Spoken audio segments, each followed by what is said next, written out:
है? ध्यान देना, ये नीति माने नयन, नीति माने दृष्टि, राजनीति माने दृष्टि है उसमें। आजकल तो दृष्टि कहाँ है महाराज। तो उसने पॉजिटिव, और इसीलिए फिर कहा कि जाओ तुम तपस्या करो। इसीलिए उसमें ये साहस था कि अपने बच्चे को भेज दिया, जाओ। भगवान पर इतना भरोसा था।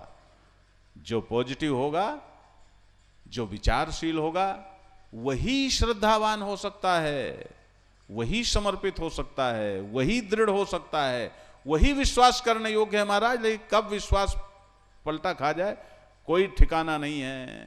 ध्यान देना, कौन पीठ के पीछे लेके छुरा खड़ा हो जाए कोई ठिकाना नहीं है। ये संसार ही ऐसा है। इसलिए याद रखो, तुम अपना देखो, अपना देखो, जो जो सुने। अभिक्रम जीवन का ऐसे चलता है महाराज। तो इस अभिक्रम में नारायण, यदि तुम्हारे अंदर नकारात्मक संस्कार पड़े तो तुम्हारा ये जो क्रम है जीवन का, ये नष्ट हो जाता है। एक बात अभिक्रम की।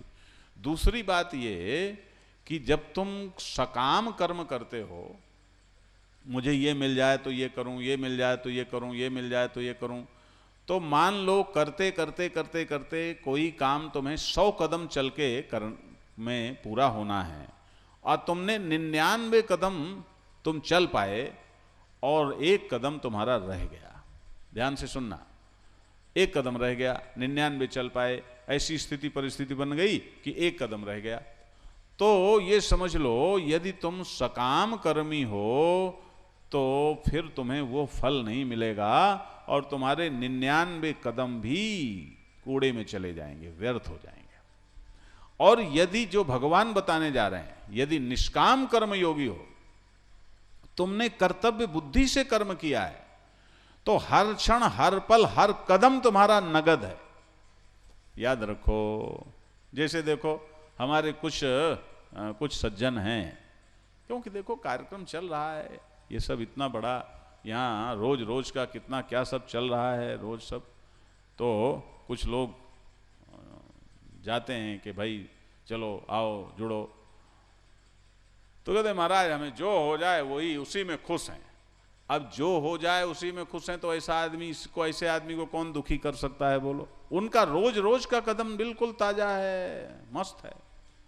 याद रखो, जिसने पुण्य की लालच में दान किया, वो पुण्य मिलेगा, वो कब मिलेगा, मजे ही नहीं आएगा उसको। और जिस क्षण तुम किसी की सेवा करते हो महाराज, उसी क्षण देखो कि तुम्हारे अंदर कैसा अहोभाव आता है, कैसी मौज आती है, इंसान पैदा होता है। याद रखो, बिना स्वार्थ के किसी के लिए एक क्षण का भी किया गया कोई कर्म तुम्हें इंसानियत की अनुभूति देने वाला होता है। वही इंसानियत है, जरा होश में करके देखना, उसी को इंसान कहते हैं।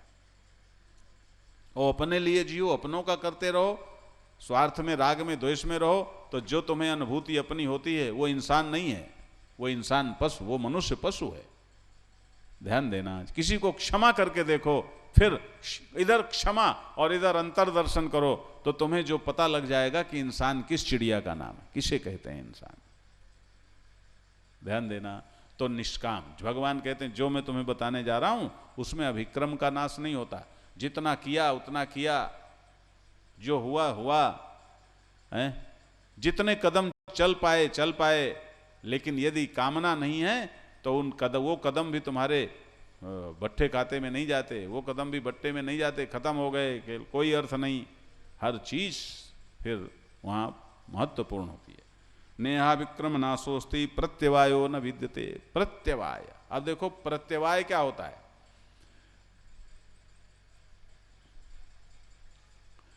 प्रति अवाय,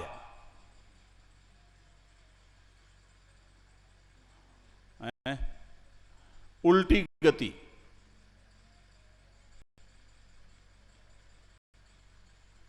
उल्टी गति। ये चले थे किसके लिए, ये हमने अनुष्ठान किया, कि अनुष्ठान कहे के लिए किया था कि हमको इतना लाभ होगा, तो महाराज इसमें तो हमको हानि हो गई। लो, ये प्रत्यवाय। गए थे, एक नारायण चौबे जी थे, वो गए कि हम 26 बनेंगे, 26 बनने गए और वहां से 2 और कम हो गए तो दूबे बन के लौट आए। समझे कि नहीं समझे? हाँ, तो ये है प्रत्यवाय।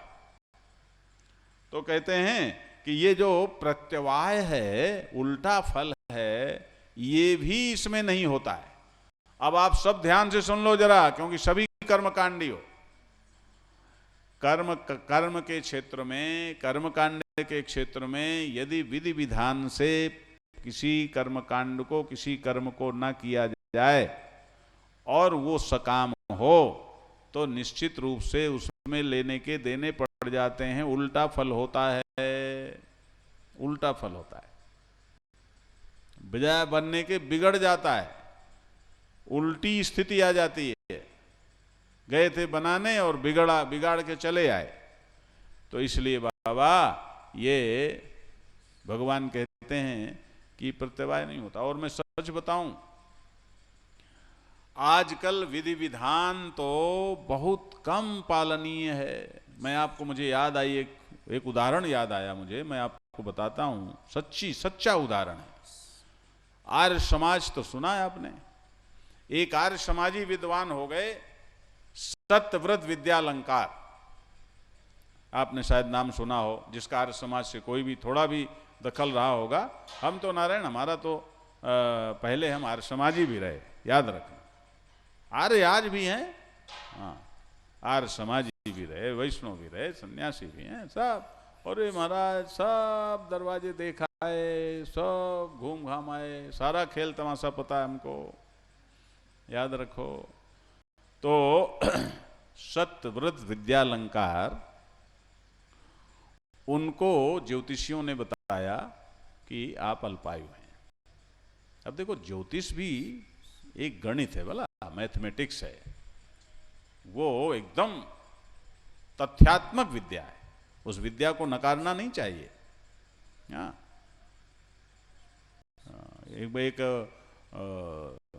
एक कोई परीक्षण हुआ था, वैज्ञानिकों ने किया था, किसी रॉकेट का परीक्षण किया था। तो मैं एक बार न्यूज़ देख रहा था, तो उसमें किसी खास आदमी से वो कुछ इंटरव्यू ले रहा था।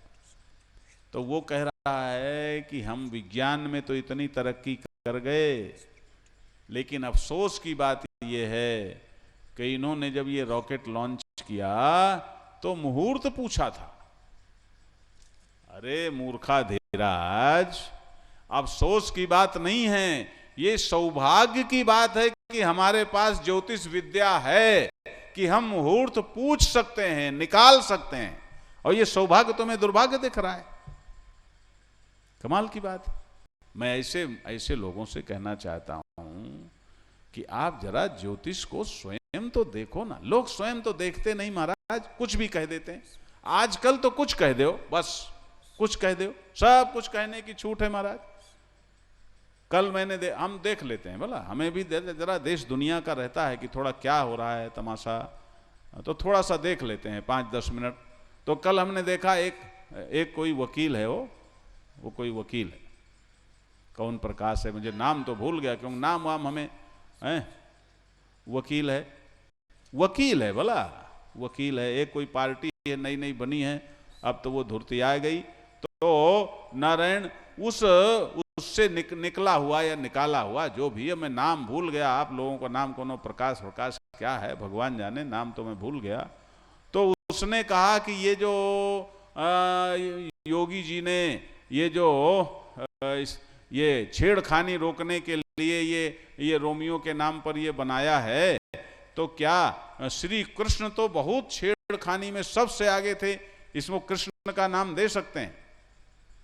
अब बोलो,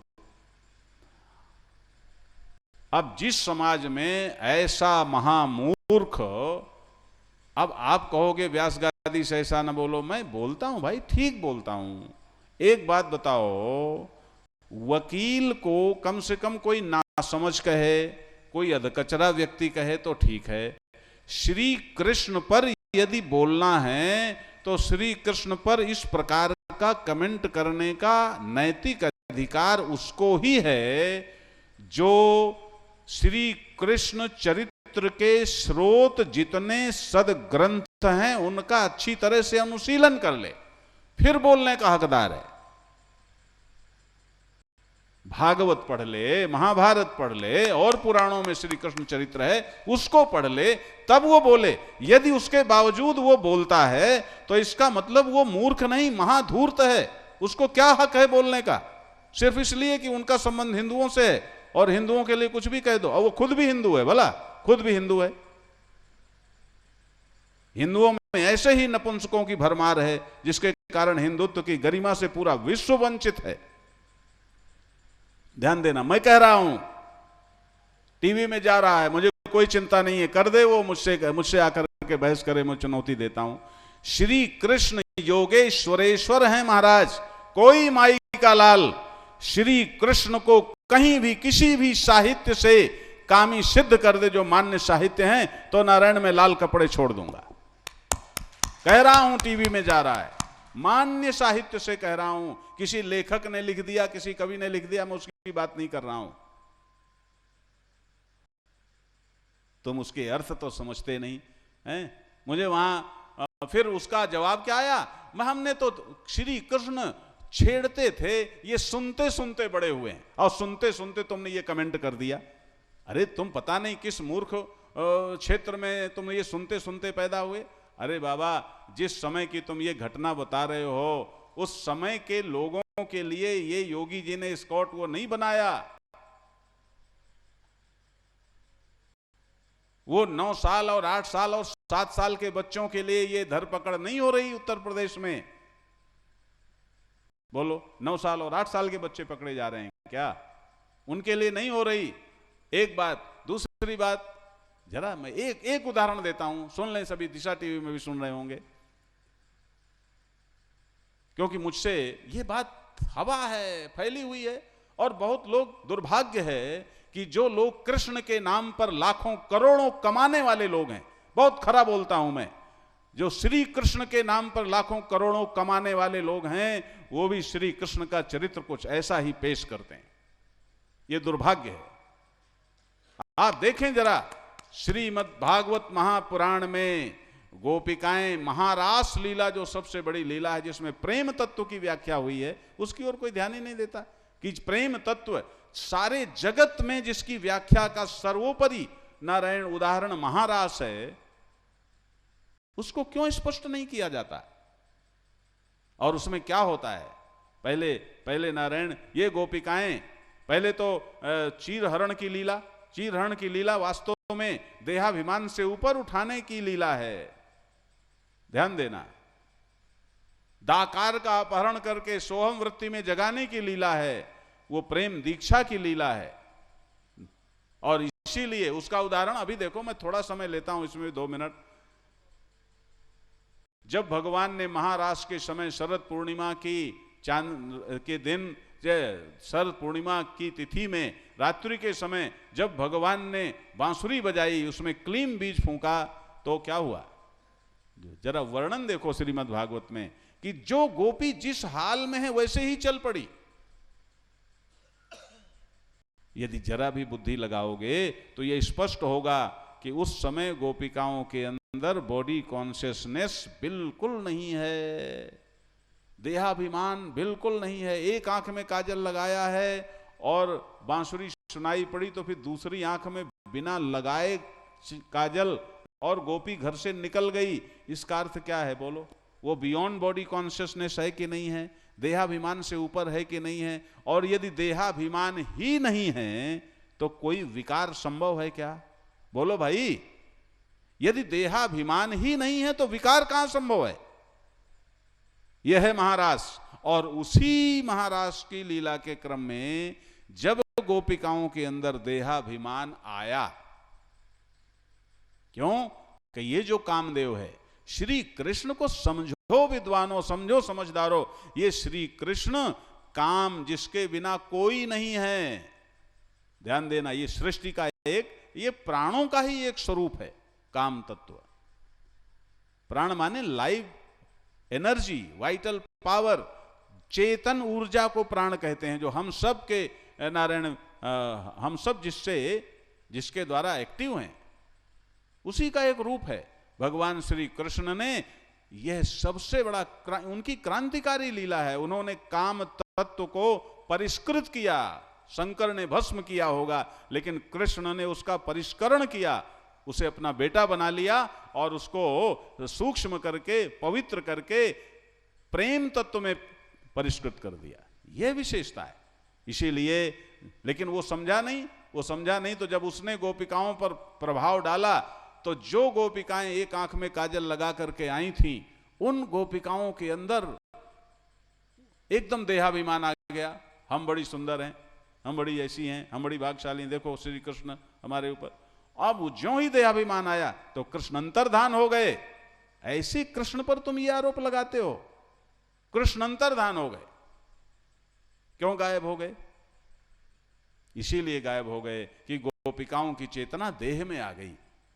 दैहिक चेतना के साथ यदि रुकते, नायक नायिका रुकेंगे तो क्या होगा, ये हर विद्वान समझ सकता है। इसलिए भगवान अंतर्धान हो गए। और जब भगवान अंतर्धान हो गए तो फिर गोपिकाएं व्यतीत हुई। फिर गोपी गीत पढ़ो जरा, उसको भी समझो। और फिर जब गोपिकाओं की चेतना फिर बियॉन्ड बॉडी कॉन्शियसनेस हुई, फिर देहाभिमान से वो ऊपर उठी, कृष्ण फिर प्रकट हो गए। और फिर महारास में रसो वैसा, वह रस ब्रह्म प्रकट होता है।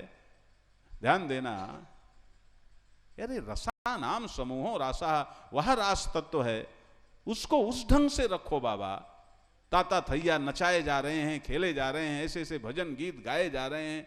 ध्यान देना, यह श्री कृष्ण जैसा पवित्र, याद रखो बंधुओं माताओं, इस पूरी सृष्टि के इतिहास में, स्त्री शरीर रचना के इतिहास में गोपिकाओं से अधिक पवित्र स्त्री शरीर पूरे सृष्टि में न कभी था और न हो सकता है।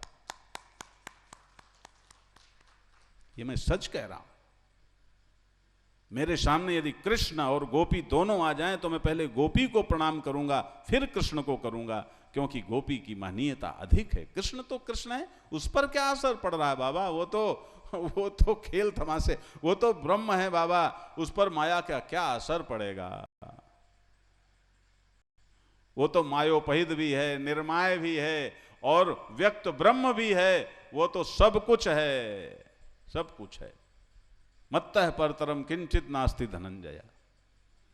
इसलिए मैं कहना चाहता हूं इस देश के हिंदुओं से कि जरा अपनी ओर देखो, अपने ग्रंथों की, अपने पूर्वजों की गरिमा महिमा को जरा पहचानो।